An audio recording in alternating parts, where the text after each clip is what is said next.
Today we have a very special guest speaker joining us. I think that this topic is going to resonate with so many of our members, whether you're a developer or a broker or working on interesting projects as an architect or designer. With us this morning, we have Laura Souter, and she's a seasoned brand strategist, designer, and educator with extensive experience in placemaking, environmental graphic design, and branding for professional services. She empowers real estate developers, architects, and realtors to elevate their brands to create compelling, cohesive identities that resonate in both the physical and digital spaces. She's consulted for multinational corporations like Gensler, Fidelity, Biogen, and TJX, as well as a number of smaller firms, in helping them confidently navigate corporate transitions, whether launching new ventures, merging, planning, or succession. Her expertise lies in aligning brand strategy with the built environment, ensuring that every project not only stands out, but tells a powerful story. Laura's got, infectious energy. She's a wealth of knowledge, and we're really happy to have you on. Good morning. Good morning, everyone. So, who am I? I'm Laura Souter with Agency Bell, and thank you for the wonderful intro. I have been around the block a few years. My business is 23 years old this year, and I, as mentioned, do support with brand strategy, brand development of all natures, and I do work with many different industries. I do have a sweet spot for the likes of you folks, and we'll get into that in a moment. But to start, really, what is this thing called brand or brand development? I like to just start by saying it's a way to keep everybody on the same page. It's not hard if we all pull together in the same direction. So think about a little rowboat that's drifted off the shore. Everyone's trying to do their best. They might throw out a flyer, they might throw out an Instagram post, they might support here or there, but actually it might be doing more harm than good if we don't have a plan. At the end of the day, brands are invented. This is something aspirational that we create for ourselves. It's a roadmap to bring us forward 5 to 10 years out. It's aspirational. So think about it, just as a way to make a roadmap for how you want to be perceived out there. How do you want people to think about you, engage with you? Also for your internal folks, if you have a team, it really helps to keep everyone mindful of who you want to be when you grow up. It's many things. It's the way your website looks. It's your flyers, your promotions, your social media. It's also who you employ. I feel that your employees are your greatest brand ambassadors, actually. I have a sweet spot for it. I got my start at House Beautiful magazine, and when I started my business 23 years ago, I had contacts in the lighting designer, architects, interior designers. I've worked with many developers. This fuel logo on the left is helping to bring the brand to life. And I worked with the realtors and developers who have their first ever location. Now there's multiples. This fellow came to me, business for 20 years, incredible, self-funded, but he really didn't have a brand. And his interior design team came to him and said, you do such great work. You're hobnobbing with the big folks, 50 unit mid-rise. You need a brand. So I named him, created a brand, brought it out to his website and all touch points of his building as well. This can be for your own company, like shown. This is an interior design company.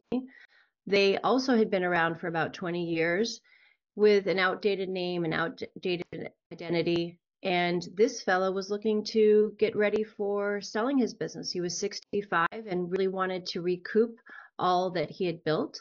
And I elevated his brand to where he really was in the marketplace, showing that luxury feel.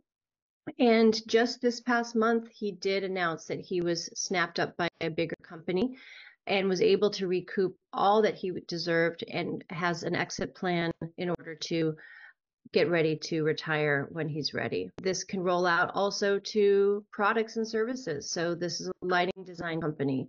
Again, creating cell sheet materials,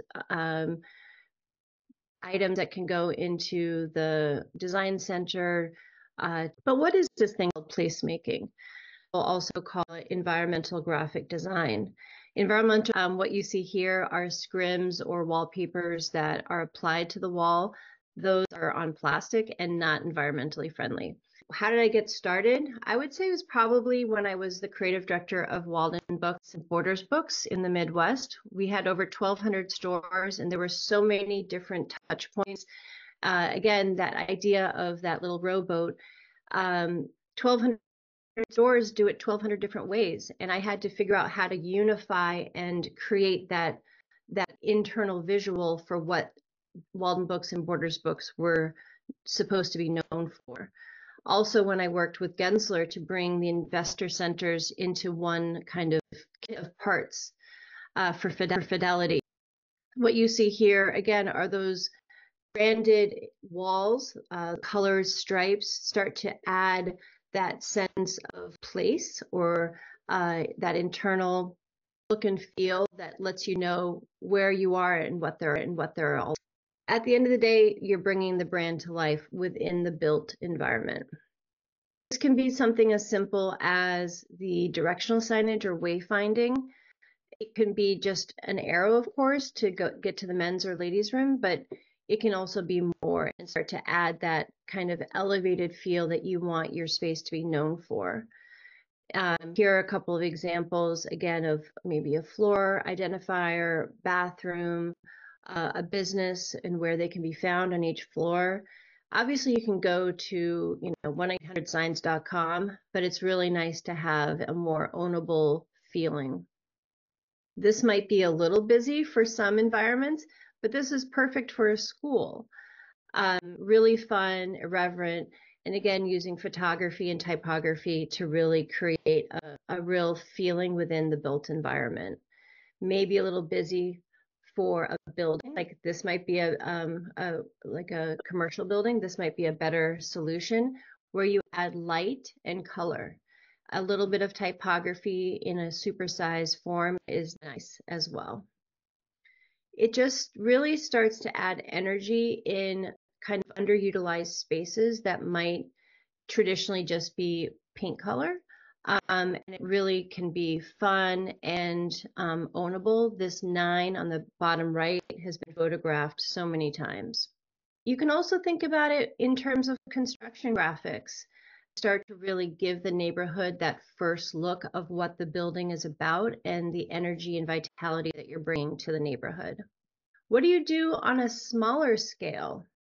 So this is a small project for a dentist office. Why did dentist office have to look all the same with that horrible furniture, horrible paint color, bad art, uncomfortable chairs, dorky everything? So for this little project, I really helped them. They had an odd name, a made-up woman's name for the dentist office, Elise Hurd Dental. Elise Hurd doesn't even work here. How about we shake things up a little bit? So this is south of Boston Dental, Sobo Dental in Quincy. And I said, hey, let's make it a little bit more like Soho. So we did more of a Soho whitewash on the brick and kind of that barn flooring and so forth. And just, the colors of the walls, the materials, the elevated furniture, and then this different type of signage really started to give that feeling that, hey, we're not in dorky dental land anymore. Another smaller project is really just a light wall in a restaurant with their construction graphics. This was the first time that this European noodle house had come to Boston. And we were looking to really create a splash for this Faneuil Hall market. The light wall are cherry blossoms, just a very simple illustrative interpretation of cherry blossoms with that light projecting behind. And this particular room was in the basement, so it brought a little freshness, a little brightness to what would have been a little bit of a darker basement dining room. The construction graphics are bright. They show a supersized image of a kid sipping that last slurp of yummy ramen broth. And again, the colorization, the fun way of the way that the photos were done really brought energy to what was going to become a great restaurant. Another smaller project is for a podiatrist office. Again, the logo was these really bright oranges and fuchsias, and we weren't shy. We brought it into the space. Again, why does a dentist office have to be boring, or a podiatrist office? You can see a similar type of floor. I like the gray, really bright walls, and interesting orange furniture to kind of mix things up. We did some super graphics in the conference room with some of her atmosphere words, her attributes, her brand attributes, as well as supersized graphics behind the reception desk. Here you can see how environmental graphics can bring real energy to, again, another dull, random strip mall. This was a very typical mid 80s approach, but on the bottom right you can see how bringing color and some other different shapes can really bring new life to old architecture. So let's go into what I would consider another form of placemaking, where we're really creating zones or districts for a neighborhood. This is the Heart District, and you can start to see that there's a logo for the district. You have some signage, the little banners, and you're starting to identify that this is a great space for culture, food, and it's a destination for the community. It starts with the strategy piece, like who are we? What do we want to be known for? This is for Monarch residences. They want to be purposeful yet casual, orderly, and you really start to talk about the journey of coming into the building, what you want them to see, what you want them to feel when they've arrived. The color palette is ownable. Everything is connected from website to print, social media. It's a very well organized program. The signage, this is another project. The signage can be supersized to again be seen blocks away or at a distance, or when you're going fast from the street. So here's two versions of what this project was going to look like from a signage perspective, and how we could possibly paint the water tower on the roof, maybe do a supersize top to bottom sign, lots of different options. This is actually back to another school. This is an academy that grays and yellows I really like. I had a dress when I was in 4th grade. I just really love gray and yellow. This again has supersized deep letters, and those thin lines were brought into the academic area, the hallways, the gym, the cafeteria, and the letters become decorative but also informative. So what do you do if you don't have a building? Maybe you create a personal brand. This is for you if you work within an organization, and this is for you if you have your own company. Personal brands can be built, again, even if you work in a larger organization. Let's just use the real estate company Compass, let's say. You are a realtor for Compass, and you want to have your own distinctive personal brand. that is totally possible. And we would do it the same exact way. A personal brand, again, is that idea that starts to communicate how you want to be seen, how you want to be related to. It's the whole experience of working with you. And it is emotional. I mentioned earlier brand attributes. We create a organized system of attributes of, again, how you want to be perceived in the marketplace. And they're in a triangle. The bottom of the triangle is something that you probably share with other competitors. Like, let's just say for an airline, I would hope that all airlines would want to be safe. Not all airlines are timely. So maybe those attributes go into the middle of the triangle. Those are where you start to be known for something different than your competitors. And then the apex, the top of the triangle, is the thing that really sets you apart from your competitors. All told, we have about 10 attributes, and that really leads and informs the taglines, the mission statement, the positioning statement, the vision and values statements that we create. And those are the outwardly facing elements that you will show on your website, in print, and advertising. At the end of the day, the key, I feel, is to be consistent with this messaging. Again, it's that rowboat analogy that I used earlier. You want to be authentic, you want to be yourself, but you need to be consistent and clear.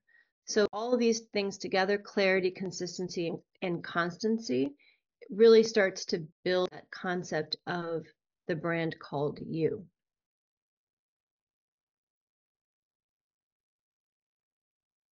And then once we have that kind of consistent roadmap, I start to roll it out into the look and feel for the organization, for the person. And again, individuals can have brands just like companies. That's where we see those colors that are ownable, some secondary graphics. In this case, it's a little circle, typography, imagery that feels ownable or consistent to you. So how do you figure out if you need to up-level your brand? Typically, it's like, hey, that name, our look and feel no longer reflects who we've become. We're embarrassed when we share our website or when we share our business cards. Out there, we don't really feel that we're setting ourselves apart. Maybe you've lost focus. Maybe you've changed direction. Your strategy has changed. Your business has changed. You've evolved.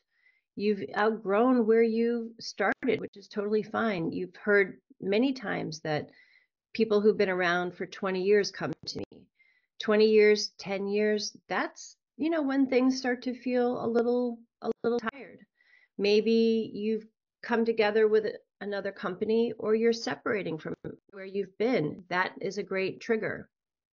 You've stretched and grown out of your geographic area. Maybe you've been perceived as, you've been connected with a project that had a negative association, and you want to disassociate from that. So these are some great ways to know when you're kind of a little bit out of date.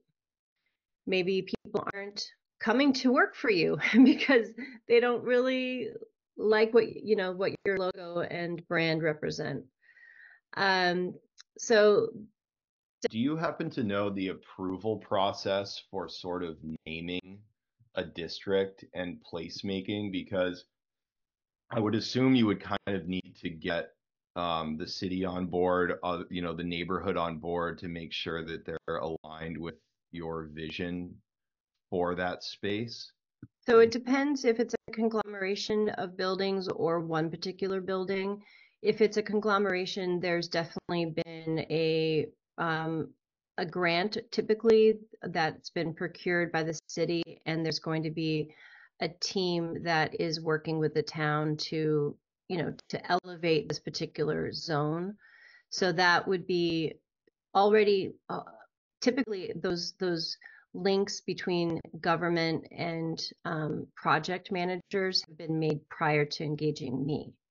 So there are steps, but again, typically they happen kind of before someone like myself comes on board. Building space, but living space, sidewalks, street level branding. And often get a grant because, if you think about the town of Quincy, I mean, millions of dollars went to Quincy to elevate, beautify, and money went into developers as well. But they worked together to have those banners and the better sidewalks and better fountains. And I can go pretty fast if the stakeholders are on board. It really is a team effort. I give my clients homework. We have a brainstorming session, which is a half day to a day, depending on size of company.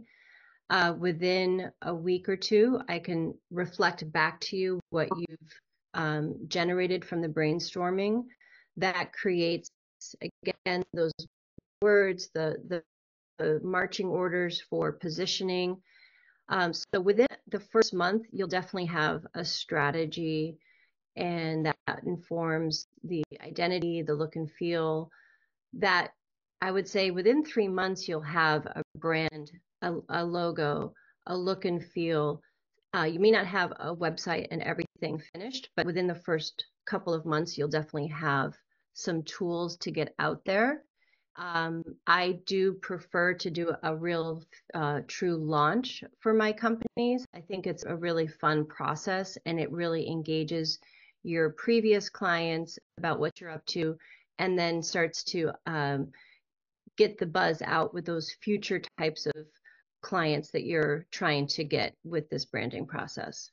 So I would say 3 to 6 months all told. Most people kind of come to you with like a clear vision in mind of what they're hoping to achieve, or do you kind of... I really specialize in working with companies that don't necessarily know what they're up to. And part of that is when I often work with merging companies. So one stakeholder might have their vision, the other might have theirs, and there's conflict. So I do mediate sometimes between business owners or high energy stakeholders who don't always have the same opinion. I love it when a company owner knows what they want and they just need it articulated and kind of officialized. But oftentimes they don't always know what they don't know. They don't even know exactly what their competitors are doing. I always do a competitive analysis that is, 5 or 8 of their competitors. I show them opportunities they may not be taking advantage of in the marketplace. And that's sometimes where the ahas come in. They might say, oh, I just need a new logo, but they don't necessarily know why they need a new logo or why they need a refresh, why their materials are looking haggard. Or maybe they've gotten, a little polite reminder from, for example, that developer I worked with. His interior design team was the one that said, hey, buddy, you got to get with the program. You're really creating these amazing projects, but you look like your granddad's development company. So most clients come to me either from some other direction. They've been given a little push to change. I work with a lot of company owners who are working with business coaches. And again, their business coaches starting to help them see the potential for where they can be in 5 to 10 years. They themselves don't necessarily believe it or see it quite yet. They're so in the weeds of their business that they can't see beyond and see what's potentially possible. So I often will get a business owner who's saying, hey, my business coach told me I need to rebrand. Do a 4 to 8 hour brainstorming process, depending on the size of the company, and I give them homework. So, for example, I might say, I'd love to see 5 images that really inspire you and 5 that, do not represent you. And so I would send them to places like Pinterest or Instagram, or places, where they can find imagery that starts to jog the brain. So imagine 5 stakeholders coming together with 25 images. I start to prioritize them, because at the end of the day, we're trying to find these words that represent you, kind of not just who, like what you do, but who you be, like as an organization. So that's really where the fun comes in, is seeing how similar or dissimilar these images are between the various leaders of the company. And again, if it's just one owner, that's obviously a little simpler. But even if there's just one owner, I ask him or her to bring a trusted advisor into the process. Like, for example, your business coach, or maybe, you know, someone that's close to your business that you trust. I might have them do that exercise as well, because I think we can all relate to, we don't always see ourselves the way others see us, and oftentimes others see us in a better light than we see ourselves, or what's possible. So I really like to have this be a team approach, so that again, you can kind of get out of your own way and have others reflect back to you what they see is possible in your business. My question would be, how do you see like aesthetics changing so that, you know, developers who are like millennials, like myself, are equipped to, like, you know, target like a younger or like the next generation? What are some of those design trends that you're seeing? At the end of the day, the style has to reflect the building, and every, you know, just like any project is going to be started off from scratch. I like to do that. In terms of general trends, I do think uh, less is more. I mean, elegance is wanted, but then there's also those energies of, you know, the bigger, supersized, colorful areas. I I like both. I mean, I think that there's a place for decorative, colorful walls, but also there's also space for the calmer, you know, thinner lines, more discreet, elegant. Um, so I think trends are tricky to identify. I think that I think it also depends on, at least if we're talking about the environmental graphics, it depends on where these elements lie.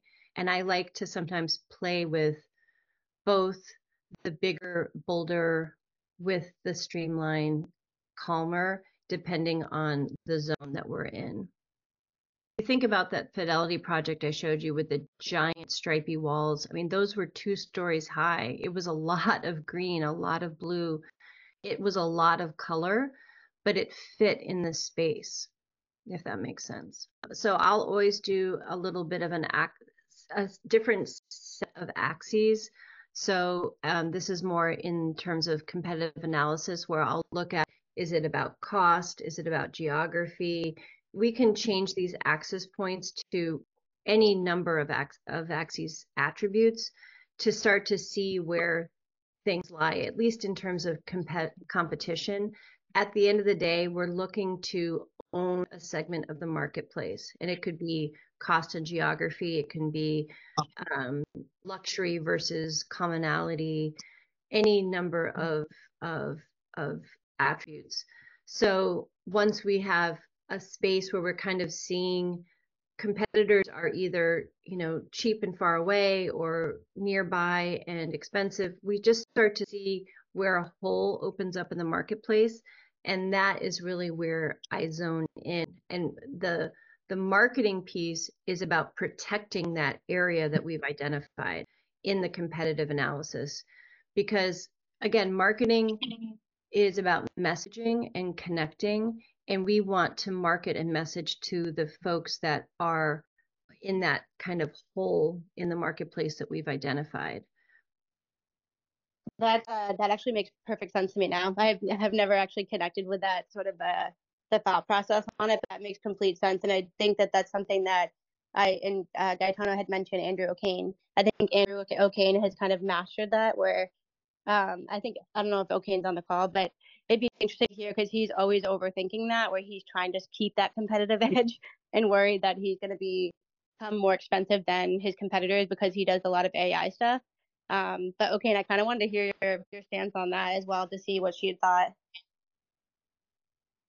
Is Andrew on the call? He is. I am, yeah. And sorry, my dog was going crazy, so I turned this down for a second. Amy, I missed your specific question though. It was we kind of get in like a rabbit hole on you're always trying to stay like on your competitive advantage, and I think like the attributes are constantly something that you're revisiting, where you're trying to keep, because you're an AI, like you're trying to kind of keep ahead of it. So it's almost like, I guess the question would be, how often do you revisit your attributes? And because I hear O'Kane visiting them quite frequently, and I probably do it like once in a blue moon. There's no like consistent like schedule for me doing that, but is that something that you should be looking into frequently? Yeah, one of the things that that I kind of focus my business around is I always put the scenario of like, if my mom was a new realtor, would I feel good about selling her one of our services for full price? And if I can't say yes, then we're charging too much or the product's not good enough, or kind of combination of the two. And so for that, it really drives what we're delivering and at what price point. And especially with AI, you know, it's allowing so many efficiencies that previously were impossible. So for us, that's kind of, I don't know if that answers your question, but it's kind of the North Star in terms of, we're always trying to spend our money the way we would spend, or our clients' money the way we would spend our own. And so we're kind of always trying to fit that perfect value space, if that makes sense. It does to me.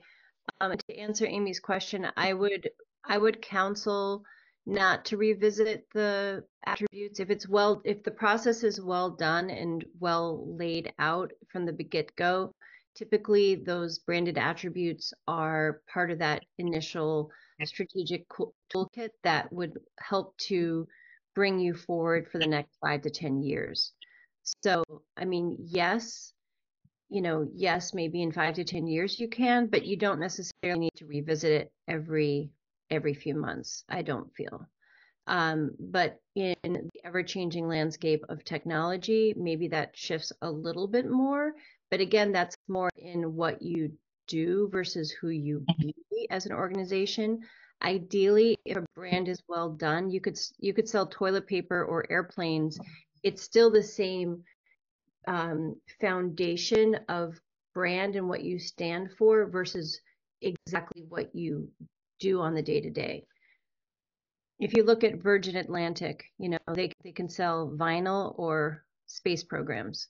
It's who they are as an organization. Those values allow the elasticity for the commercial landscape to shift. It's still the same company.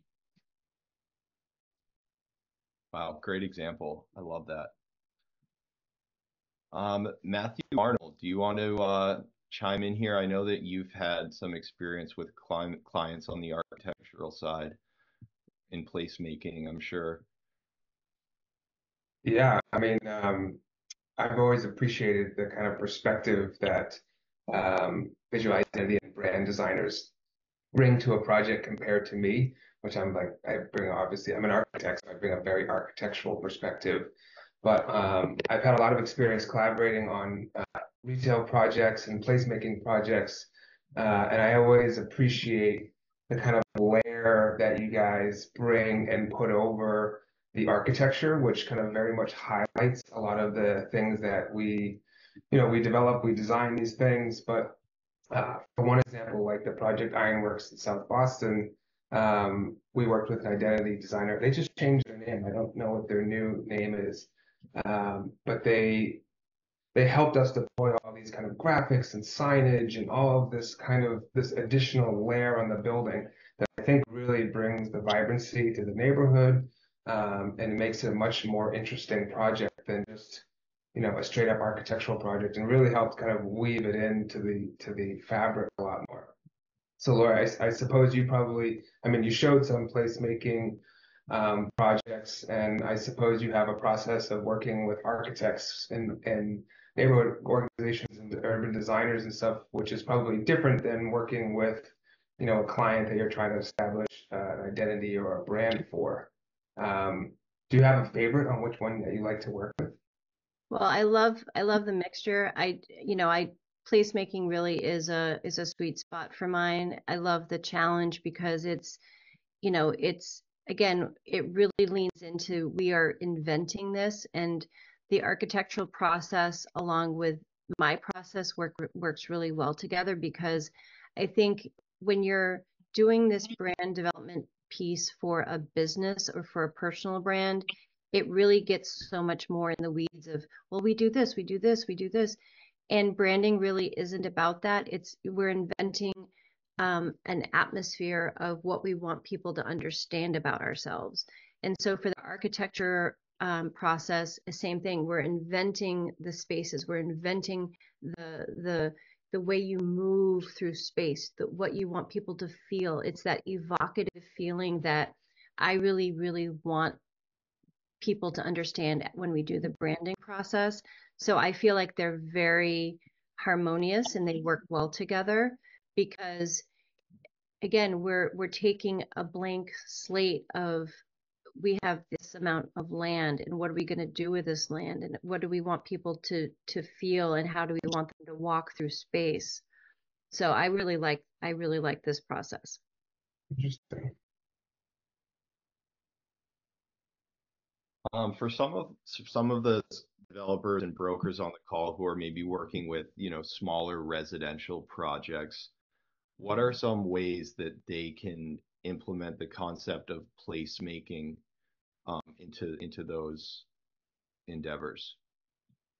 So for the ultra smaller project, I would say you could still name your properties, and you can also do something nice with some elevated door signage, either using the name of the space or the address.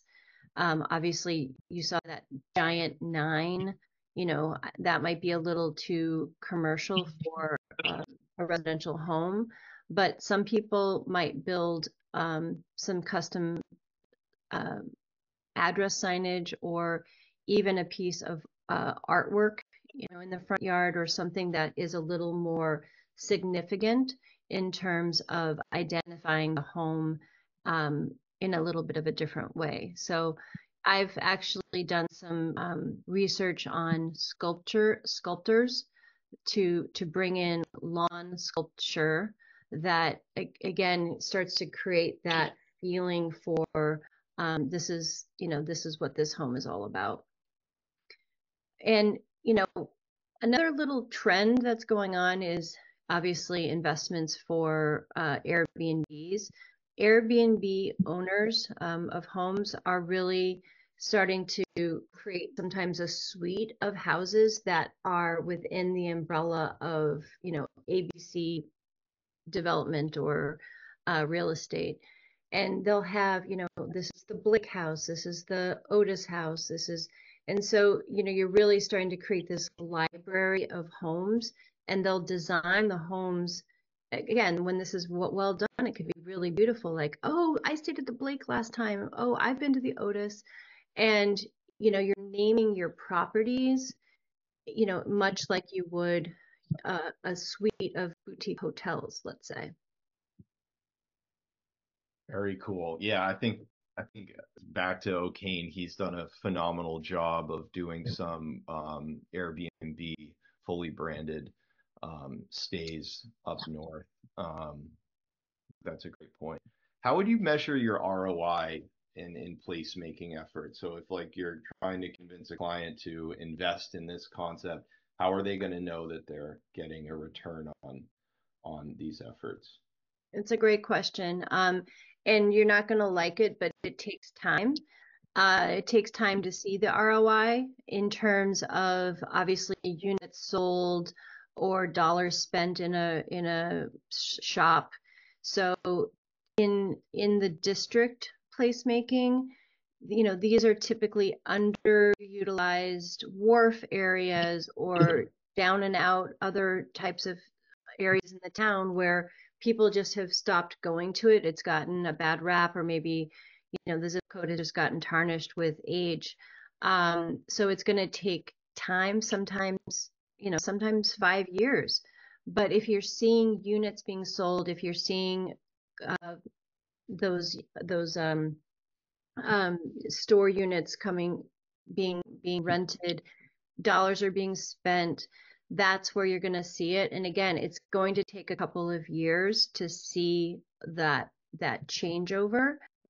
And again, sometimes those are fortified by government grants to really help elevate down and out area. But if you're self-funding, it can be frustrating to obviously spend time and money to do all this for your own building, but it does support it, and the dollars will come. Have you ever done any like branding or created a mark for a family? I have done personal stationery for a family. I guess that would be identity. That is definitely, I think, any time when you can set yourself apart and elevate yourself. I mean, it is so welcome. I mean, nobody sends a card, nobody sends a note anymore. If I got a piece of mail or something that was on engraved letterhead, I'd be over the moon. I'd probably keep the card, I'd put it on my fridge. I mean, things like that, those high touches are very welcome. I will ask business owners to look around their desk. What is that postcard? What is that sticker that you've been holding on for 20 years? You don't know why, but you just love it. It could be a postcard from the Louvre, or, a restaurant you went to in New York. It's something that you've held on to, and something about it makes you tick. So I have gotten my color inspiration. I've gotten typography inspiration from little tidbits like that from business owners. And then when I reflect back to them my presentation, they are so astounded. They're like, I love it. I don't know why, but I just love it. And again, it's come from them. Ultimately, they love that color palette. They love something about that painting. Something feels at home, it feels at home for them. How do you initiate conversations when there's disagreements, I guess, amongst the leadership team in terms of like what direction you want to go in for a design idea? So mediation is like I don't know, I feel somewhat comfortable with it. I don't know why, but I think the disagreements are going to come. This is a way more emotional process than most people think. Even if it's your own business, it's still emotional. You're seeing your baby change. And then if you have multiple stakeholders, that can be even more emotional and bump up against a lot of different things. I try not to make it about, I like blue, I like yellow. It's really about what works for the company's goals. And at the end of the day, branding supports business. We are supporting your business goals. And if where your business is going is more reflective of power than, gracefulness, we might want to go bolder. If it's about, ease, flow, and abundance, maybe we'll have gentler colors or softer lines. So I try to pull things away from preferences and try to use branding as tools. Tools are less disputable than feelings. Branding is a set of tools in a toolkit. So colors, typography, imagery, again, people have their preferences. I like this serif. I like this sans serif. I like this illustration. I like this photography. It isn't about that. It's about what will work to drive that message. And once we kind of get into more of the practicalities, that becomes less disputable than preferences are. Do you recommend that your businesses create some sort of an agreement or contract with their employees to make sure that your brand is kind of projected out there through everyone? I think what helps is I will do either like a brand manual or a brand kind of overview document that talks about this is who we are, this is who we aren't, this is why we're doing this. These are kind of the ways to use the logo and not use the logo. And so that becomes our contract, if you will, rather than a document, just black and white words, but more of like, this is how it's supposed to be used and not. That becomes the contract. I just pulled up an old project. I'd shown you this project earlier, but these were the images that the business owner gave to me for things she liked. And you can see these little circles. I literally pulled colors from some of these items that she liked, and this became her color palette. And start to see how the colors work together. These were her attributes at the bottom: unique, craft-oriented, expressive. She basically was doing kind of Louis XIV style lighting, of ray skin, alabaster. So anyway, this was just an old document from looking at her how to develop her logo, but you can see that these immediate first day images started to inform the project from the get-go. Right? I think that legacy can be a great part of a future vision. It can also be something that we want to get away from. So I think it depends on what the legacy offers and informs.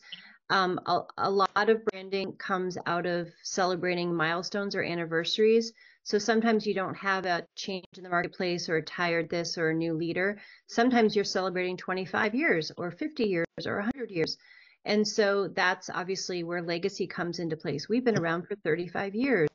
Or, hey, gosh, our founder had slaves back in the day.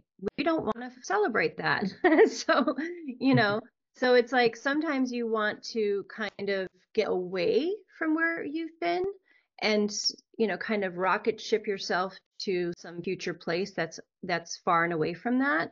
And you want to disassociate from that legacy. Other times it's like, wow, we really have it going on. We've worked hard. We've done all the do. We were the first, and you want to really embrace that. I've worked with family-owned businesses, and that's exactly where that legacy piece comes into play. The son is taking over from the father, and maybe he wants to honor where his father has been, but elevate it. You can keep your old logo, maybe, maybe even in this case, we kept the logo. It was in this really, really bad green. I ended up reversing the logo out on these big, bold color fields so that the logo was very thin, very modern, and it was paired with these very modern colors. And the design system of how things got laid out on print and digital felt very, relevant in today, but still had that nod to the past. So everybody was happy. The next generation is happy because they have an updated design, look and feel, and the previous generation is happy because their logo has been preserved. Rebranding doesn't always mean you have a new logo. It's a new approach, if that makes sense. Thank you all. Thank you so much. And thanks again to Jared for the